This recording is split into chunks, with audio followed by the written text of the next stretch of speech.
उत्तराखंड में अतिक्रमण हटाने पर बवाल, उपद्रवियों ने पथराव, आगजनी पर जमकर किया उपद्रव, एसडीएम पुलिसकर्मी समेत कई पत्रकार घायल। हल्द्वानी बवाल पर एक्शन में धामी, देहरादून में सीएम ने अफसरों संघ की हाई लेवल मीटिंग, हल्द्वानी में सभी स्कूल कॉलेज बंद, इलाके में लगा कर्फ्यू। दिल्ली और नोएडा में किसानों का आंदोलन खत्म, 8 दिनों में मांगे मानने का भरोसा मिला, 5 घंटे के आंदोलन के बाद पीछे हटे किसान। यूपी में ग्राउंड ब्रेकिंग सेरेमनी की तैयारी में जुटी सरकार, 19 फरवरी को ग्राउंड ब्रेकिंग सेरेमनी में आएंगे 4000 मेहमान, 10 लाख करोड़ का होगा निवेश।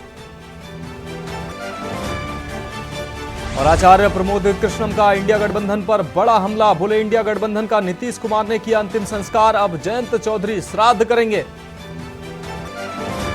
और आरएलडी के एनडीए में शामिल होने की खबर, आपको बता दें ओपी राजभर का दावा, 12 फरवरी को एनडीए में शामिल होंगे जयंत चौधरी, मीडिया से बात करते हुए किया दावा।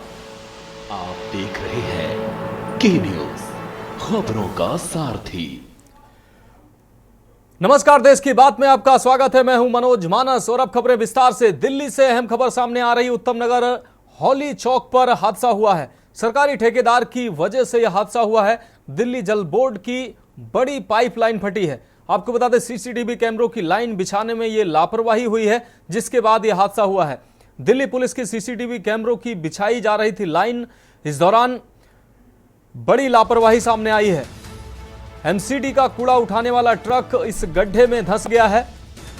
ट्रक फंसने से गड्ढे का कटाव बढ़ा है और इस दौरान गड्ढा भी गहरा हुआ है। आसपास की इमारतों को भी अब खतरा गहरा गया है।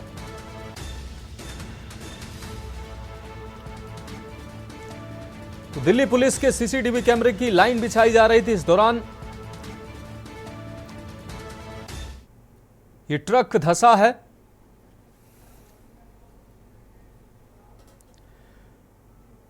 अब रुक करेंगे अगली खबर का। साल 2024 की पहली मौद्रिक नीति समिति की 3 दिवसीय बैठक का आज आखिरी दिन था। बैठक के जरिए आरबीआई की 6 सदस्यीय टीम ने महंगाई के लक्ष्य को प्राप्त करने के लिए नीतिगत रेपो रेट में बदलाव को लेकर चर्चा की है। मीटिंग के तीसरे दिन आरबीआई गवर्नर शक्तिकांत दास परिणामों को उन्होंने साफ किया और कहा कि 2023 को रेपो रेट दर को 25 बेसिस पॉइंट बढ़ाकर 6.5% कर दिया गया था। तब से अब तक इसमें कोई बदलाव नहीं किया गया था। अर्थशास्त्रियों ने पॉलिसी रेट 6.5% पर बनाए रखने के लिए आरबीआई के फैसले का स्वागत किया है। यानी मॉनेटरी पॉलिसी कमेटी के पॉलिसी रेट को 6.5% पर बरकरार रखने के फैसले पर अर्थशास्त्रियों ने खुशी जताई है। उनका मानना है कि इससे अर्थव्यवस्था में ग्रोथ को बढ़ावा मिलेगा। रिजर्व बैंक ने मई 2022 के बाद ब्याज दरों में लगातार इजाफा करना शुरू किया था। तब से लेकर अब तक 250 बेसिस पॉइंट की बढ़ोतरी की जा चुकी है। फरवरी 2023 में रेपो रेट को आखिरी बार 0.25% बढ़ाकर 6.5% किया गया था। तब से लेकर अब तक रेपो रेट इसी स्तर पर बरकरार है।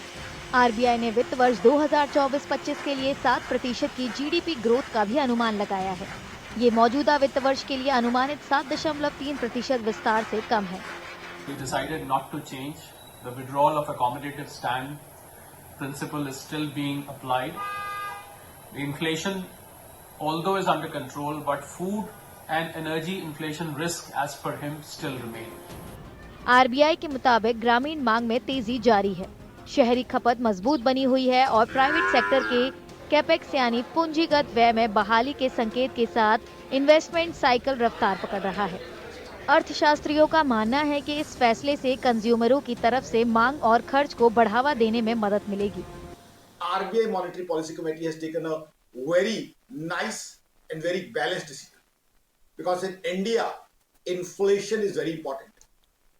My personal views are that inflation is something which directly is into GDP growth. RBI governor Shaktikanta Das ने कहा कि रबी की बुआई में सुधार, मैन्युफैक्चरिंग में लगातार प्रॉफिटेबिलिटी और सर्विसेज के लचीलेपन से 2024-25 में इकोनॉमिक एक्टिविटी में सपोर्ट मिलना चाहिए। आरबीआई ने geopolitical tension, international financial market में अस्थिरता और जियो इकोनॉमिक फ्रेगमेंटेशन को ग्रोथ आउटलुक के लिए रिस्क के तौर पर पहचाना है। अब रुक करेंगे अगली खबर का। धरने पर बैठे किसान 5 घंटे बाद किसान एक्सप्रेस वे से हट गए। हाई लेवल कमेटी के गठन के आश्वासन पर एक्सप्रेस वे से किसानों का धरना खत्म हुआ है। कमेटी के पदाधिकारियों के साथ 8 दिनों में किसानों की मांग का निस्तारण कराने का आश्वासन मिला है। किसान कमेटी की रिपोर्ट के बाद आगे की रणनीति बनाएंगे और रात में 8 बजे कमिश्नर से मीटिंग थी और इस मीटिंग के बाद अब जो कुछ निकल कर सामने आएगा उसी के आधार पर अब किसान आगे बढ़ेंगे।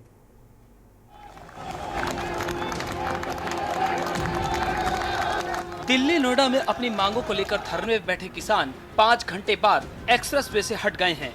हाई लेवल कमेटी के गठन के आश्वासन पर एक्सप्रेस वे से किसानों का धरना 5 घंटे बाद आखिरकार खत्म हो गया। कमेटी के पदाधिकारियों के साथ 8 दिनों में किसानों की मांग का निस्तारण कराने का आश्वासन मिला, तो किसान कमेटी की रिपोर्ट के बाद आगे की रणनीति बनाने की अब तैयारी में जुट गए हैं। किसानों ने संयुक्त किसान मोर्चा के नेतृत्व में गुरुवार को दिल्ली की ओर कूच किया था। इसके चलते दिल्ली के सभी बॉर्डर और चौक चौराहों पर सुरक्षा के व्यापक इंतजाम करने पड़े थे। ये किसान बीते दिसंबर से ही नोएडा प्राधिकरण के सामने प्रदर्शन कर रहे थे। जब इनकी मांगों पर सुनवाई नहीं हुई तो सभी गुरुवार को संसद कूच करने की योजना बनाकर आगे बढ़ चले। किसानों की मांग मुआवजा बढ़ाने की है। जब नोएडा और ग्रेटर नोएडा का अधिग्रहण हुआ था तब उन्हें कम मुआवजा मिला था। नोएडा और ग्रेटर नोएडा के 24 गांवों के किसान भारतीय किसान यूनियन के बैनर तले आज दिल्ली कूच कर संसद का घेराव करना चाह रहे थे। इसको देखते हुए अन्य जगहों पर बैरिकेडिंग कर कड़ी सुरक्षा व्यवस्था भी की गई थी। देर शाम किसानों का आंदोलन खत्म हो गया। किसानों के दिल्ली कूच को देखते हुए दिल्ली ट्रैफिक पुलिस ने भी ट्रैफिक को लेकर एडवाइजरी जारी की थी। संसद की ओर मार्च कर रहे उत्तर प्रदेश के किसानों को पुलिस ने नोएडा के महामाया फ्लाईओवर के पास रोका था। अब मांगे पूरी होने के बाद किसान वापस अपने घरों को लौटने लगे हैं। कल में कहाँ मीटिंग होगी, वो सारी व्यवस्था बनेगी। ऐसा अब नहीं हो सकता मेरे किसान परेशान हों। ऐसा नहीं हो सकता कि किसान बिल्कुल निश्चित तौर पर, मैं आप सबके सामने फिर कहता हूं, अगर अभी भी किसानों को गंभीरता से नहीं लिया तो दिल्ली फिर दूर नहीं है हमसे। ये 5% जो जमीन ली तो हमारी 5% 10% काट के सरकारी नौकरी देंगे और हमारा जो किसान का कोटा ये भी छीन लिया और हमारे घर पे कह दी ऐलान दे दिया कि कोई नोएडा में गवर्नमेंट में कोई परचूनी की दुकान भी नहीं कियागा। और रात को बिजली के छापे पड़ते हैं तो कोई 90 लाख का छापा पड़ रहा। किसान कतई मट्टी में रला दिए इन्होंने। जो इन्होंने अपने वादे पूरे करे, जो हमारा हक काटा है, अभी तो हमारा हक बहुत है, पर जो हमारा काटा जमीन जब खरीदी हमारी तो हमें जो हक जो हमारा आज तक भी नहीं है। 22-23 साल होने जा रही है, अभी तक हमारा 1 भी रुपये नहीं मिला। माँ बहन जवान बूढ़े बीमार सब रोड पर पड़े। किसानों की मांगों की बात करें तो 1997 के बाद के सभी किसानों को बड़ी दर से मुआवजा दिया जाए। किसानों को 10% विकसित भूखंड दिया जाए। गांव की आबादी जैसी है वैसी ही छोड़ी जाए। विनियमितीकरण की 450 वर्ग मीटर सीमा को बढ़ाकर 1000 प्रति वर्ग मीटर हो। भूमि उपलब्धता न होने पर पात्र किसानों के 5% आबादी भूखंड भूलेख विभाग में नहीं रोके जाएंगे। गांव में भवनों की ऊंचाई को बढ़ाए जाने की अनुमति दी जाए। 5% विकसित भूखंड पर व्यावसायिक गतिविधियां चलाने की अनुमति दी जाए। गांवों के विकास के साथ खेल बजट का प्रावधान किया जाए। गांव में पुस्तकालय बनाए जाएं। करीब 5 घंटे तक चले धरने और प्रदर्शन के बाद अब किसानों ने राहत की सांस ली है। 8 दिनों में मांगे मानने का भरोसा मिला तो 5 घंटे के आंदोलन के बाद अब किसान पीछे हट चुके हैं, तो प्रशासन ने भी राहत की सांस ले ली है। स्पेशल डेस्क के न्यूज इंडिया। देश की बात में बढ़ेंगे अगली खबर की ओर। भिवानी से अगली खबर है। सीएम ने नायब तहसीलदार और पटवारी को निलंबित किया है। सीएम भिंडों पर हुई थी संपत्ति के इंतकाल संबंधी शिकायत पर सीएम मनोहर लाल ने की तत्काल कार्रवाई। आपको बता दें हरियाणा सेवा का अधिकार आयोग भी लगा चुका है जुर्माना। तो भिवानी से यह अहम खबर आपको दिखा रहे हैं। हरियाणा सेवा का अधिकार आयोग भी इस पर जुर्माना लगा चुका है। सीएम ने नायब तहसीलदार और पटवारी को निलंबित किया है। सीएम भिंडों पर हुई थी संपत्ति के इंतकाल संबंधी शिकायत, जिसके बाद त्वरित एक्शन लिया है मुख्यमंत्री ने। शिकायत पर सीएम मनोहर लाल ने तत्काल कार्रवाई की है।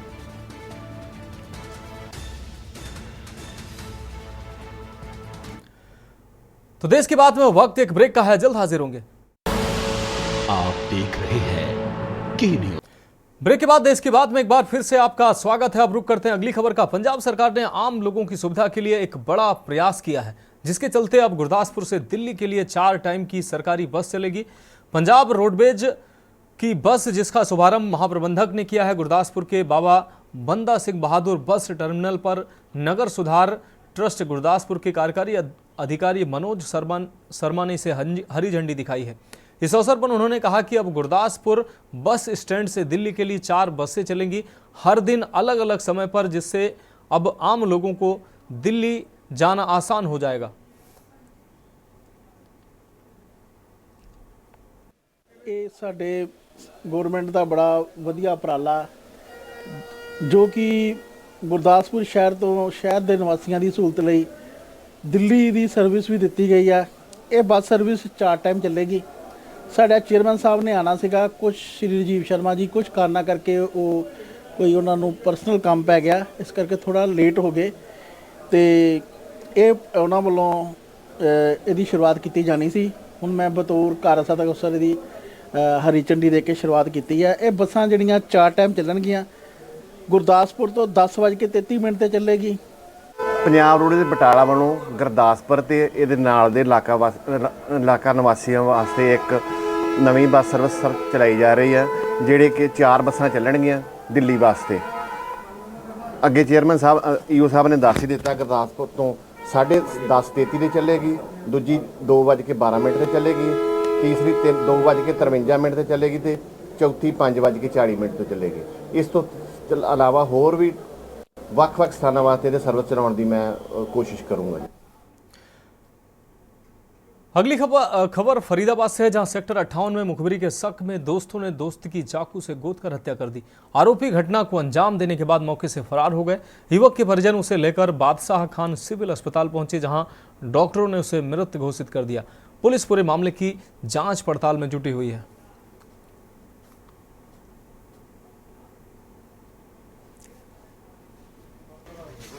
बच्चों का आपस का इसे बुला के ले गए थे, इसकी दुकान से उस दुकान पे दूसरी दुकान पे बुला के ले गए थे, जहां हमें लगती नहीं कि भाई इतना बड़ा मामला होगा कि भाई जो इन्होंने ये कदम उठाया है।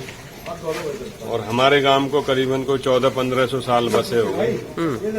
हम अपने गांव की दूसरे गांवों के फैसले में भी मिसाइल देते थे, लेकिन आज बड़े दर्दनाक घटना है।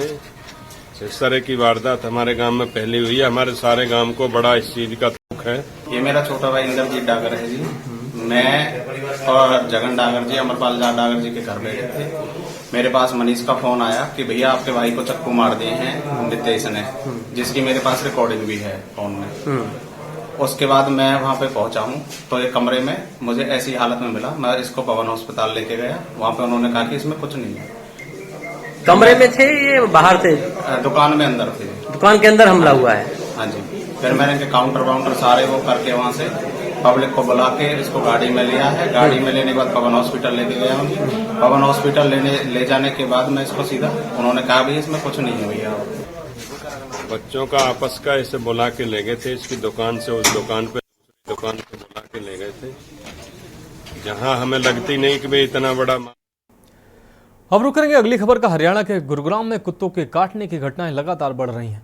गुरुग्राम में डॉग बाइट के काफी पेशेंट आ रहे हैं, जिसे देखते हुए रेजिडेंट वेलफेयर एसोसिएशन को कुत्तों को खाना खिलाने के लिए सुरक्षित जगह पहुंचाने का निर्देश जारी किए गए हैं।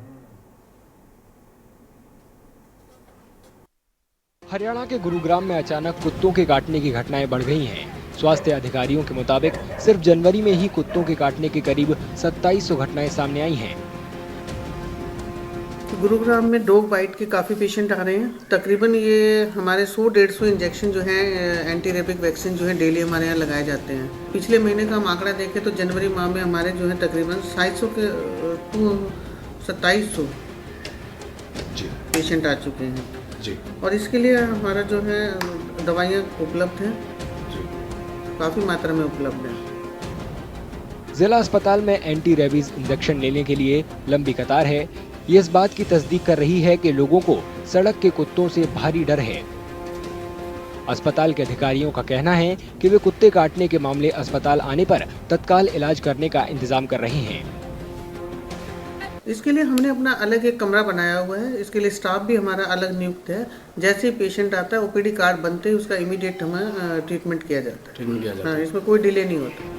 शिकायत है कि शहर में कहीं भी सड़क के कुत्तों को खाना दे दिया जाता है। अब गुरुग्राम नगर निगम ने रेजिडेंट वेलफेयर एसोसिएशन को सुरक्षित जगहों की पहचान करने का निर्देश दिया है जहां उन्हें खाना खिलाया जा सके।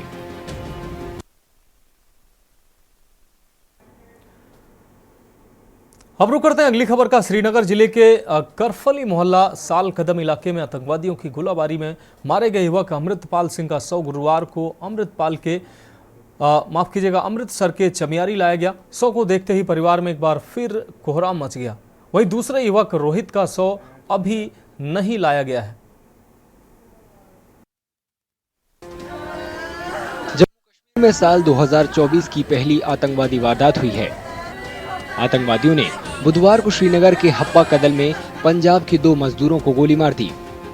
अमृतपाल सिंह की मौके पर ही मौत हो गई। घायल रोहित ने गुरुवार सुबह श्रीनगर के एक अस्पताल में दम तोड़ दिया। दोनों अमृतसर में चमियारी गांव के रहने वाले थे। खबर मिलते ही गांव में मातम छा गया। फौरन रिश्तेदार और गांव वाले उनके घर पहुंचे। जब 10:30 बजे रात को पुलिस यहाँ पे घर पे हमारे आई और उन्होंने आईडी प्रूफ्स वगैरह हमें दिखाए, तब हमें पता चला। तो उसके बाद परिवार का जो माहौल था काफ़ी, अभी तक कुछ भी समझ नहीं आ पा रहा कि क्या करें और कैसे करना चाहिए। अभी बॉडी भी थोड़ी देर तक आ जाएगी। चलो जो हो बेस कर सकते हो। 5 लड़कियां ने, 2 लड़के।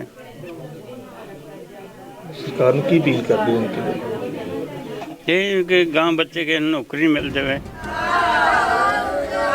परिवार के अलावा गांव वालों ने भी सरकार से दोनों परिवारों को मुआवजा देने और परिजनों को सरकारी नौकरी देने की अपील की। पीड़ित परिवारों को फौरन मुआवजा दिया गया है।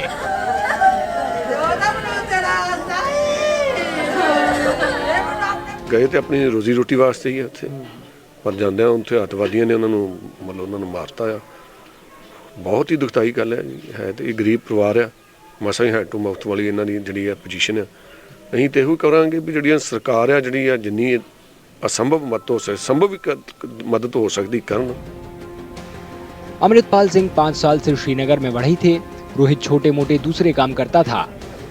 अमृतपाल के परिजनों ने सरकार से आतंकवाद पर काबू पाने के लिए सख्त कदम उठाने की मांग की।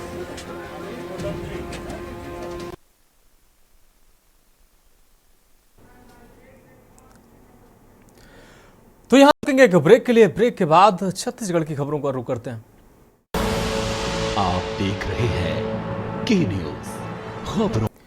ब्रेक के बाद एक बार फिर से आपका स्वागत है। बढ़ते हैं छत्तीसगढ़ की खबरों की ओर। बीजापुर से अहम खबर सामने आ रही है। नक्सलियों ने किया है जियो टावर को आग के हवाले। नक्सलियों ने जियो के टावर में आग लगा दी है। एसपी जितेंद्र यादव ने मामले की पुष्टि की है और सर्च अभियान जारी है। जांगला थाना क्षेत्र की यह पूरी घटना है। तो ये बड़ी खबर सामने आई है। एसपी सर्च अभियान जारी है। जांगला थाना क्षेत्र की यह घटना बताई जा रही है। तो जियो के टावर को आग के हवाले किया गया है। नक्सलियों ने जियो टावर को आग के हवाले किया है। नक्सलियों ने जियो के टावर में आग लगा दी। एसपी जितेंद्र यादव ने मामले की पुष्टि की है। सर्च अभियान जारी है। जांगला थाना क्षेत्र की यह घटना बताई जा रही है जहां नक्सलियों ने यह वारदात को अंजाम दिया है। नक्सलियों ने जियो के टावर को आग के हवाले कर दिया है। नक्सलियों ने जियो टावर में आग लगा दी है। एसपी जितेंद्र यादव ने इस मामले की पुष्टि की है। सर्च अभियान जारी है। जांगला थाना क्षेत्र की यह पूरी घटना बताई जा रही है। तो बीजापुर से अहम खबर आपको दिखा रहे हैं। नक्सलियों ने जियो टावर को आग के हवाले किया है।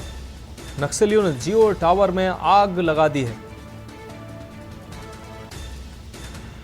एसपी जितेंद्र यादव ने इस मामले की पुष्टि की है।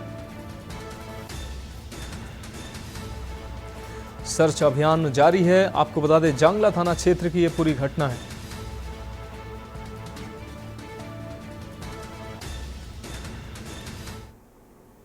अब रुक करेंगे अगली खबर का। खबर रायपुर से है, जहां राज्य निर्वाचन पदाधिकारी रीना बाबा साहब गंगाले ने राजधानी रायपुर में प्रेस वार्ता की है और प्रेस वार्ता को संबोधित करते हुए कहा कि इस बार लोकसभा चुनाव के लिए प्रदेश में कुल 24,109 मतदान केंद्र बनाए जाएंगे।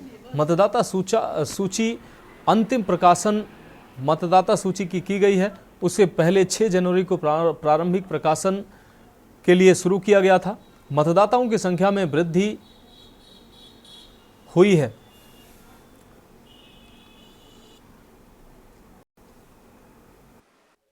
वो तो वोटर हमने विधानसभा में कार्रवाई की है, वो तो स्थायी कार्रवाई है। आज भी वो वोटर्स है और इस बार भी पूरा प्रयास रहेगा। ये जो सुदूर अंचल है, हमने लगभग 126 ऐसे गांव थे बस्तर संभाग के, जहां पर पहले बार स्वतंत्रता के बाद एक पोलिंग बूथ सेटअप किया था।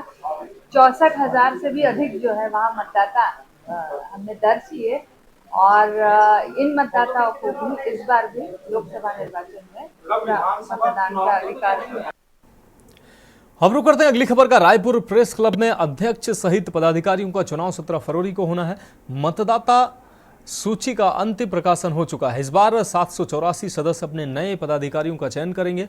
रजिस्ट्रार, फर्म एंड और संस्थाएं तथा छत्तीसगढ़ उच्च न्यायालय के आदेश पर अपर कलेक्टर एवं निर्वाचन अधिकारी बीसी साहू ने इस संबंध में चुनाव कार्यक्रम की अधिसूचना जारी की है। आपको बता दें कि प्रेस क्लब के चुनाव से अध्यक्ष, उपाध्यक्ष, महासचिव और कोषाध्यक्ष के 1-1 तथा संयुक्त सचिव के 2 पदों पर प्रत्याशी चुने जाएंगे।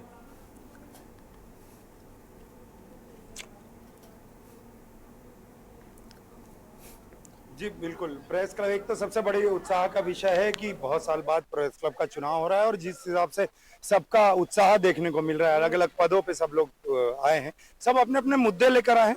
खास करके अभी पत्रकार के हित में विषय की बात है कि सरकार से कोई बात करे। स्वास्थ्य बीमा योजना, खास करके पत्रकारों के स्वास्थ्य से संबंधित उनके परिवार को और उनके लोगों को लगे, पत्रकारों के लिए नया राजधानी में एक जमीन खास करके, उसके अलावा भी कई सारे मुद्दे हैं। प्रेस क्लब का रिनिवेलीकरण, खास करके प्रेस क्लब में जो एक्टिविटियां हैं पत्रकारों की गतिविधियों को लेकर, सीनियर जूनियर का संवाद, पत्रकारिता किस तरह की हो, किस लिमिट्स तक हो, किस तरह की हो, नए आइडियाज पत्रकारिता में, जैसे कि आपने जिक्र किया डिजिटलाइजेशन हो रहा है, तो डिजिटलाइजेशन में पत्रकारिता की चुनौतियां कई सारी आ रही हैं।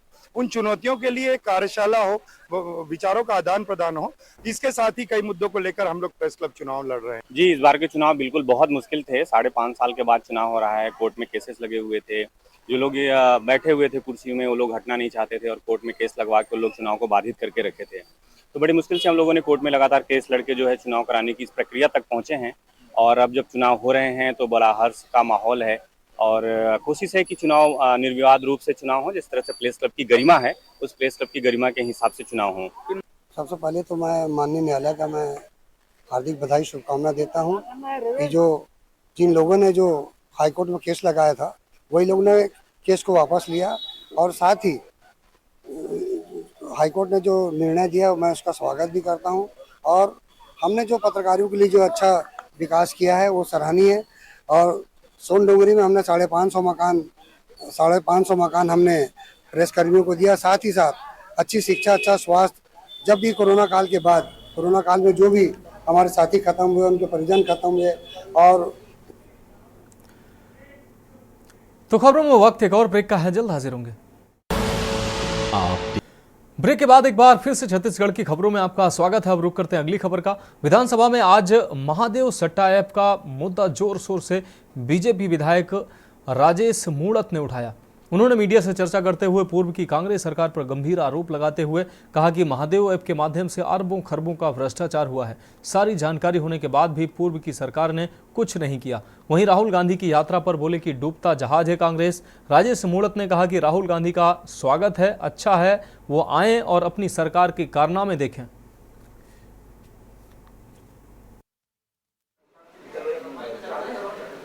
छत्तीसगढ़ में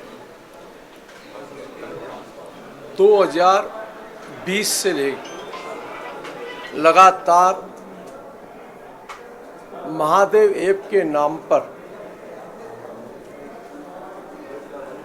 अरबों खरबों रुपए का भ्रष्टाचार, अरबों खरबों रुपयों के सट्टों का व्यापार, ऐसे कई बेरोजगार नौजवान, कई किसान जिनके बैंकों के अंदर खाते खुलवा दिए और उसके अंदर आदान प्रदान हुआ करोड़ों अरबों रुपए का। यह सट्टे का फलता फूलता व्यापार छत्तीसगढ़ में, और इसको लेकर के भारतीय जनता पार्टी लगातार आंदोलन के माध्यम से विधानसभा में यह विषय हम उठाते रहे। सुर्खियों में भी समाचार पत्रों की बनी रही, और जब महादेव ऐप को लेकर के जब मैंने ईडी को शिकायत की। अब रुक करते हैं अगली खबर का। खबर गरियाबंद से है, जहां नशीले पदार्थों की तस्करी के खिलाफ पुलिस ने नया सवेरा अभियान चलाया है। इसी के तहत पुलिस ने गांजा तस्करी करते हुए 2 आरोपियों को गिरफ्तार भी किया है, जिनके पास से 25.75 किलोग्राम गांजा बरामद हुआ है। पुलिस ने आरोपियों के खिलाफ नारकोटिक्स एक्ट में कार्रवाई करते हुए उन्हें जेल भेज दिया है।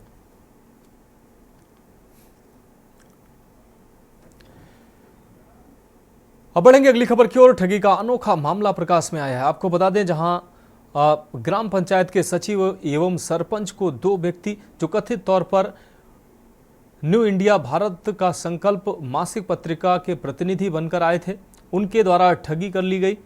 दरअसल शक्ति जिले के डबरा ब्लॉक के लगभग 14 ग्राम पंचायत के सचिव और सरपंच इस अनोखे ढंग की ठगी का शिकार हुए हैं, जहां दीप कुमार सिंह एवं उदित कुमार सिंह नामक व्यक्ति, जो कि न्यू इंडिया भारत का संकल्प जो कि पंचायत से संबंधित गतिविधियों को प्रकाशित करता है, इसके प्रतिनिधि बनकर विभिन्न ग्राम पंचायत पहुंचे। उनके द्वारा वार्षिक सदस्यता शुल्क के तौर पर 1,000 रुपये के चेक पंचायत से लिए गए हैं।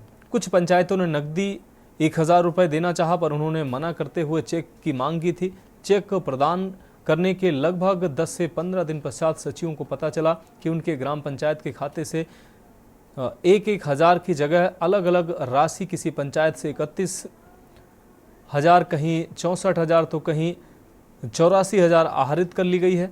जब उसकी जानकारी उन्हें बैंक के माध्यम से पता चली तो सरपंच सचिवों ने थाने में शिकायत की।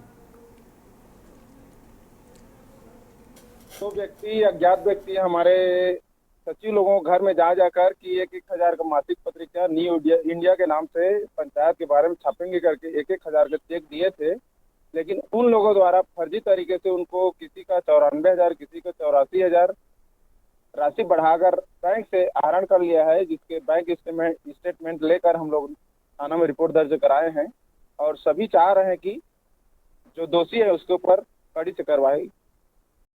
ग्राम पंचायत भेड़ी कोना और पाराडी का मैं पदभार में हूँ।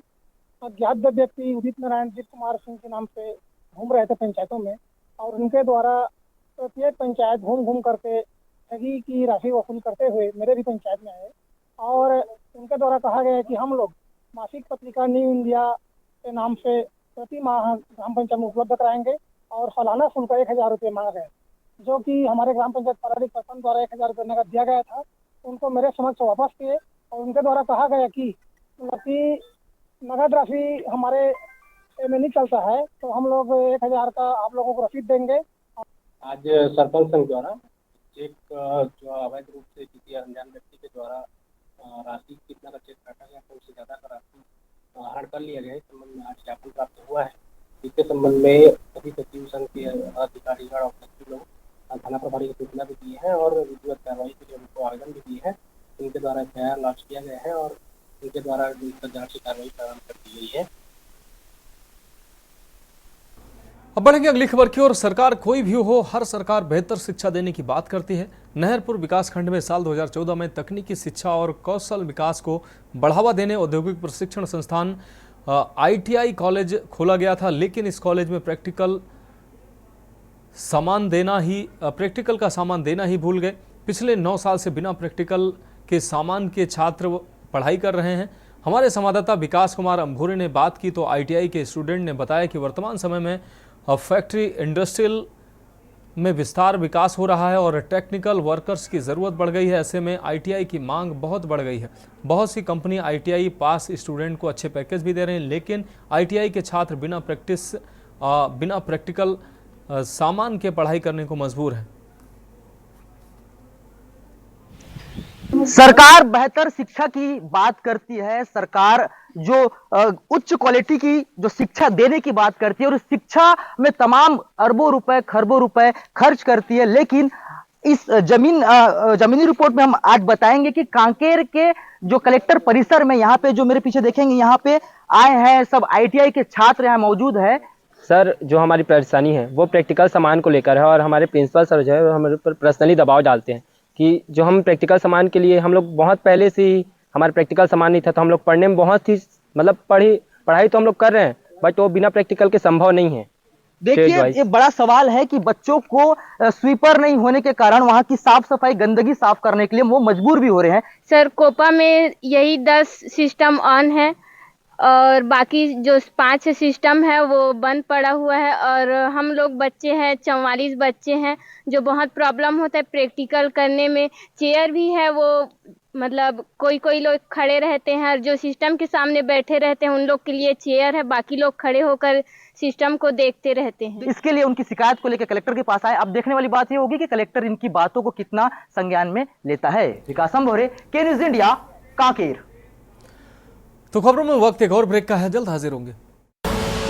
आप देख रहे हैं के न्यूज, खबरों का सारथी। ब्रेक के बाद एक बार फिर से छत्तीसगढ़ की खबरों में आपका स्वागत है। अब रुक करते हैं अगली खबर का। खबर सूरजपुर से है, जहां नए पुलिस अधीक्षक MR आहिरे ने पदभार ग्रहण करते हुए बेहतर पुलिसिंग की बात कही है। उन्होंने कहा कि बेसिक पुलिसिंग और आम जनता के साथ अच्छे व्यवहार संग महिलाओं की सुरक्षा पर खास फोकस रहेगा। आम जनता को बेहतरीन सेवा मिले, इसके लिए जनता से सीधे संवाद भी रखेंगे।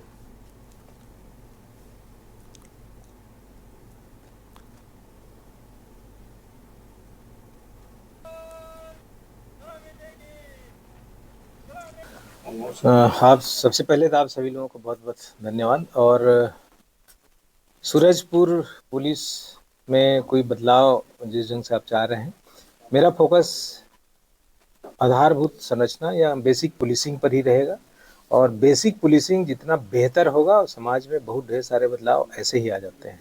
इसके अलावा सामाजिक समरसता को लेके और महिलाओं के ऊपर होने वाले अत्याचार से उसकी महिला सुरक्षा के संबंध में भी विशेष प्रयास पुलिस के द्वारा किया जाएगा ताकि समाज में आपसी भाईचारा बने रहे और महिलाओं पर होने वाले अत्याचार पर अंकुश लग सके।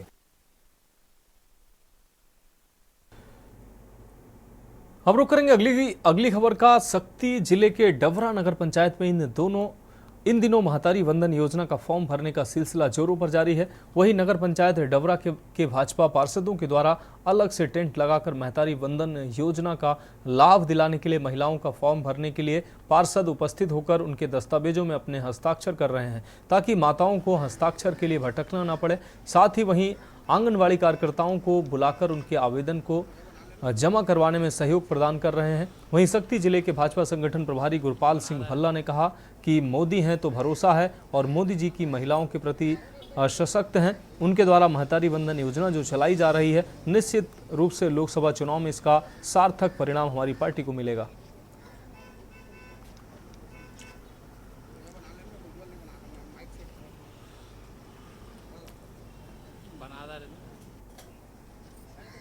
महतारी वंदन योजना का बहुत बढ़िया रिस्पांस आ रहा है। भारतीय जनता पार्टी ने, केंद्र की सरकार ने, छत्तीसगढ़ की सरकार ने उसको हाथों हाथ दिया है और उसके लिए बजट भी दे दिया है। महतारी वंदन योजना के लिए महिलाओं में बहुत ज्यादा उत्साह है। आज यहाँ 500 फार्म भरे जा चुके हैं केवल इस पंडाल से। और यहाँ के पार्षदों को मैं धन्यवाद देता हूँ, भारतीय जनता पार्टी के कार्यकर्ताओं को धन्यवाद देता हूँ जिन्होंने स्वयं के खर्चे से पंडाल लगाकर लोगों की सेवा की। आज महतारी वंदन में लगातार तीसरा दिन है फार्म भरने के लिए, हजारों फार्म भरे जा चुके हैं और ऐसा उत्साह, अभूतपूर्व उत्साह, इसका लाभ भारतीय जनता पार्टी को आगामी चुनाव में मिलेगा। देखिए, भाजपा सरकार में मोदी जी की जो गारंटियां थी, एक के बाद एक सारी पूरी हो रही हैं, चाहे वो किसानों को लेकर हो और अब चाहे महिलाओं को लेकर हो। मोदी जी ने गारंटी दी थी कि महतारी वंदना योजना लागू होगी और अभी महतारी वंदना योजना लागू हो चुकी है। बजट में भी उसका प्रस्ताव हो गया है और सभी महिलाओं के लिए 12,000 रुपए सालाना की जो योजना है वो बहुत जल्द चालू होने वाली है। महिलाओं को खाते में 12,000 मिलने वाला है। तो जो भी भाजपा ने वादे किए थे एक के बाद एक पूरा कर रही है। आज हम लोग नगर पंचायत डबरा में हैं। यहाँ पे नगर पंचायत डबरा के सामने एक जो स्टॉल लगा है महतारी वंदना योजना का है, यहाँ से फॉर्म भरवा रहे हैं और बहुत उत्सुक है सभी महिलाएं और बहुत अच्छा चल रहा है। बस हम लोग ये देख रहे हैं कि यहाँ पे नगर पंचायत में जो सीएमओ इंजीनियर है या उनका सहयोग नहीं मिल पा रहा है।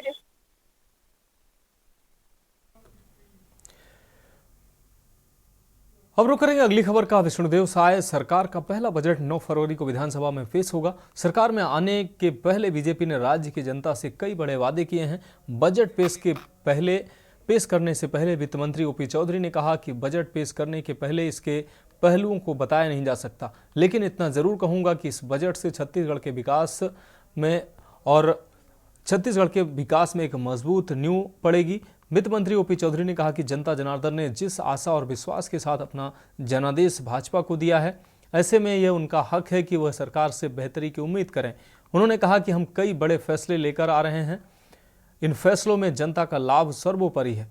दिवालियेपन की कगार पर राज्य को छोड़कर कांग्रेस सत्ता से बाहर हुई थी, उस राज्य की पहचान श्रेष्ठ वित्तीय प्रबंधन के रूप में होगी।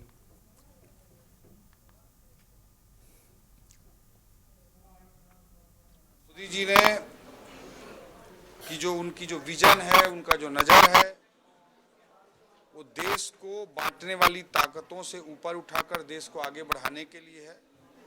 मोदी जी की विजनरी नजर 4 भागों में, 4 स्वरूपों में समाज को देखती है, जिसे हम ज्ञान के रूप में परिभाषित करते हैं। GYAN, G गरीब, Y युवा, A अन्नदाता और N नारी।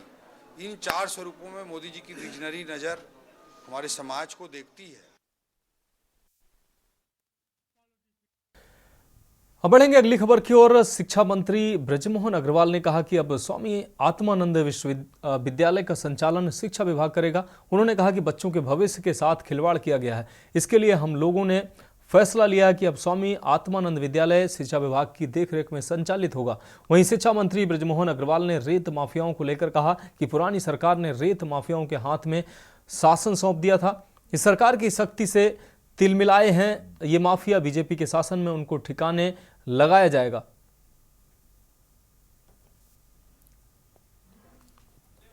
देखिए, स्वामी आत्मानंद जी हमारे प्रदेश के ही नहीं, पूरे देश के बहुत ही सम्माननीय पूजनीय रहे हैं और उनके नाम से जो स्कूलें खोली गई, उन स्कूलों में बच्चों के भविष्य बनाने की बजाय बच्चों के भविष्य को परेशानी में डाल दिया गया और उनको शिक्षा विभाग से अलग कर कलेक्टर के अंडर में दे दिया गया और वहाँ पर अव्यवस्थाएं ज़्यादा हैं। और इसलिए हमने तय किया है कि अब स्वामी आत्मानंद स्कूलों की जो कलेक्टर की अध्यक्षता में समितियां बनी थी, उन सभी समितियों को समाप्त कर स्वामी आत्मानंद स्कूलों का संचालन भी शिक्षा विभाग करेगा। इस प्रकार का हमने निर्णय लिया है। और स्वामी आत्मानंद स्कूल जो पुराने महापुरुषों के नाम से थी, तो स्वामी आत्मानंद जी के पहले उन पुराने महापुरुषों का नाम उसमें जोड़ दिया जाएगा और अगर कोई अनियमितता की शिकायतें प्राप्त होती हैं तो निश्चित रूप से उसकी जांच करवाई जाएगी। तो देश की बात में अब उत्तर प्रदेश की खबरों की बात करते हैं। अयोध्या से अहम खबर है, फिजी डेलीगेशन ने किए हैं रामलला के दर्शन। आपको बता दें, पुजारी ने डेलीगेशन को दर्शन कराए हैं, उनका स्वागत किया है। डिप्टी पीएम दीवान प्रसाद के नेतृत्व में पहुंचा है ये डेलीगेशन। डिप्टी पीएम बोले, फिजी में होता है रामायण का पाठ, फिजी वासी धूमधाम से मनाते हैं दीपावली। तो डिप्टी पीएम की तरफ से ये बातें कही गई हैं, फिजी वासी धूमधाम से दीपावली मनाते हैं। तो फिजी के डिप्टी पीएम ने ये बातें कही हैं।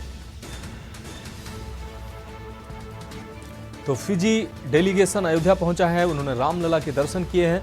पुजारी ने डेलीगेशन का स्वागत किया और उनको दर्शन करवाए हैं। डिप्टी पीएम दीवान प्रसाद के नेतृत्व में पहुंचा है डेलीगेशन।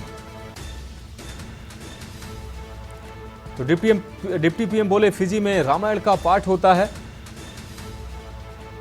पुजारी ने डेलीगेशन का स्वागत किया है और उनको रामलला के दर्शन भी करवाए हैं। डिप्टी पीएम दीवान प्रसाद के नेतृत्व में डेलीगेशन पहुंचा है। तो अयोध्या पहुंचने पर इस डेलीगेशन का स्वागत किया गया है। साथ ही डिप्टी पीएम के साथ पहुंचे डेलीगेशन का स्वागत के साथ ही रामलला के दर्शन भी करवाए गए हैं। फिजी वासी धूमधाम से दीपावली भी मनाते हैं, डिप्टी पीएम ने ये बातें कही हैं। दीवान प्रसाद की तरफ से ये बातें कही गई हैं। फिजी डेलीगेशन ने रामलला के दर्शन किए हैं। तो अयोध्या से ये खबर आपको दिखा रहे हैं। पुजारी ने डेलीगेशन का स्वागत किया है और उनको रामलला के दर्शन करवाए हैं। फिजी के डिप्टी पीएम दीवान प्रसाद के नेतृत्व में ये डेलीगेशन अयोध्या पहुंचा है। डिप्टी पीएम बोले हैं कि फिजी में रामायण का पाठ होता है।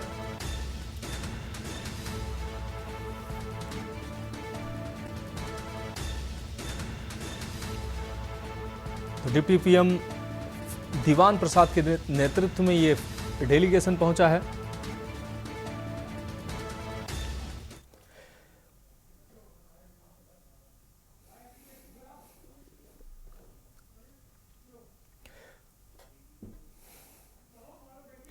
अब रुक करते हैं अगली खबर का। अमरोहा से अगली खबर, त्योहार और चुनाव को लेकर निकाला गया है फ्लैग मार्च। सीओ के नेतृत्व में शहर में निकाला गया है फ्लैग मार्च।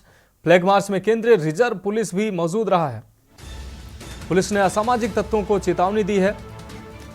थाना नौगावा से बीलना बॉर्डर तक निकाला गया फ्लैग मार्च।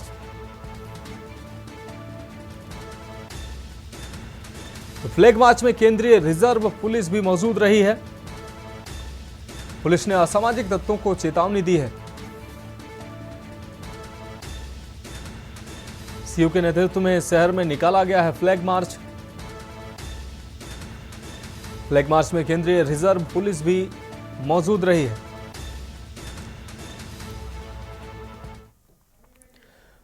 अब रुक करते हैं अगली खबर का। बहराइच में एक बार फिर से बुलडोजर की कार्रवाई हुई है। हाईकोर्ट के आदेश पर हटाया जा रहा है कब्जा। नायब तहसीलदार की निगरानी में यह कार्रवाई हुई है।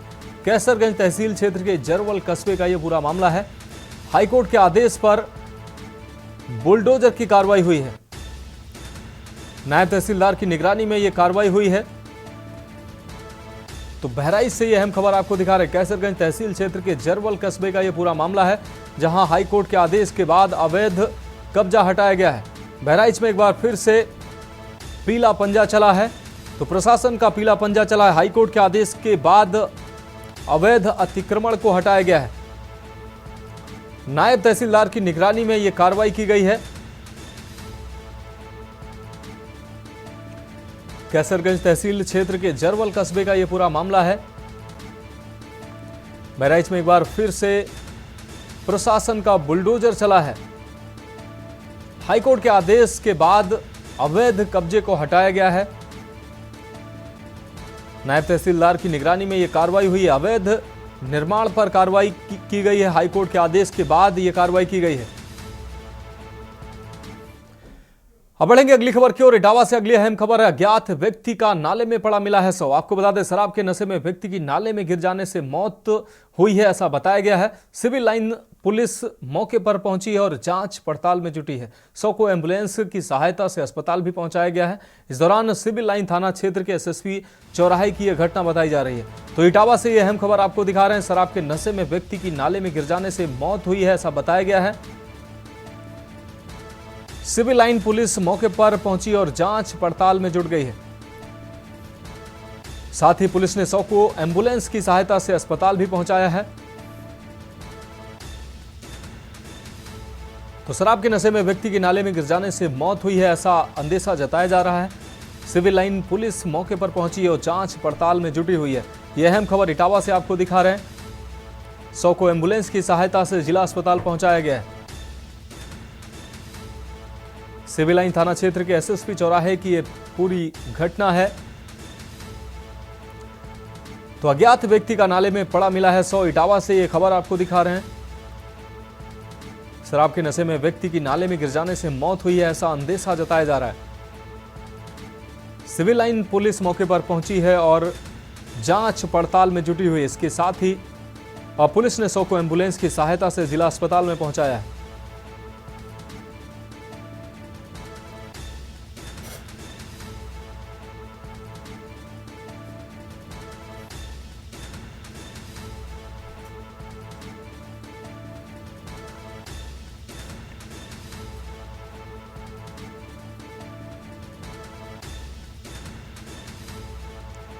तो सिविल लाइन थाना क्षेत्र के एसएसपी चौराहे की यह पूरी घटना है, जहां नाले में अज्ञात व्यक्ति का शव पड़ा मिला है। शराब के नशे में व्यक्ति की नाले में गिर जाने से मौत हुई है, ऐसा अंदेशा जताया गया है। यह अहम खबर इटावा से आपको दिखा रहे हैं। सिविल लाइन पुलिस मौके पर पहुंची और जांच पड़ताल में जुटी है। जांच पड़ताल के बाद 100 को एम्बुलेंस की सहायता से जिला अस्पताल पहुंचाया है पुलिस ने।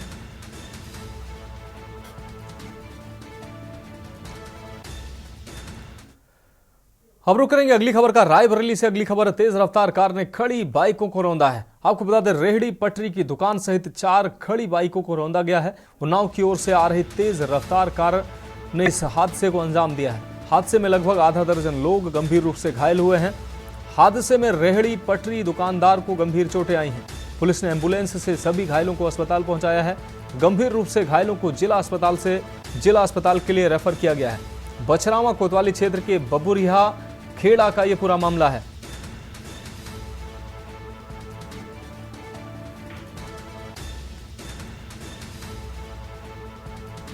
तो गंभीर रूप से घायलों को जिला अस्पताल रेफर किया गया है। यह अहम खबर आपको रायबरेली से दिखा रहे हैं। बछरावा कोतवाली क्षेत्र के बबुरिया खेड़ा का यह पूरा मामला है।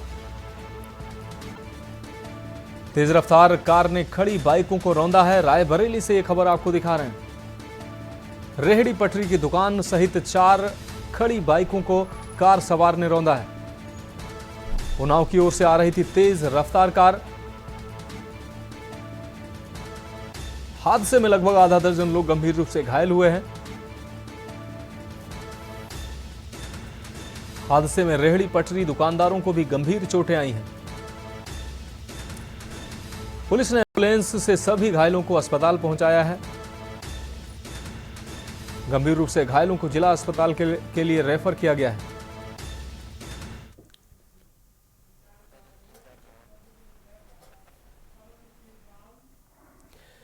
अब रुक करेंगे अगली खबर का। लखनऊ से अगली खबर है। प्रदेश में नकली नोट खपाने वाला मास्टरमाइंड गिरफ्तार हुआ है। आरोपी अच्छे लाल चौरसिया उर्फ बच्चा गिरफ्तार हुआ है। 1,51,000 के नकली नोट भी इसके पास से बरामद हुए हैं। एटीएस ने वाराणसी के लालपुर पांडेपुर से इसकी गिरफ्तारी की है। गैंग के 4 सदस्यों को पहले ही गिरफ्तार कर चुकी है एटीएस।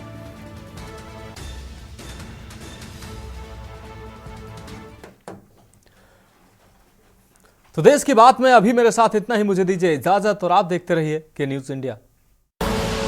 आप देख रहे हैं के न्यूज, खबरों का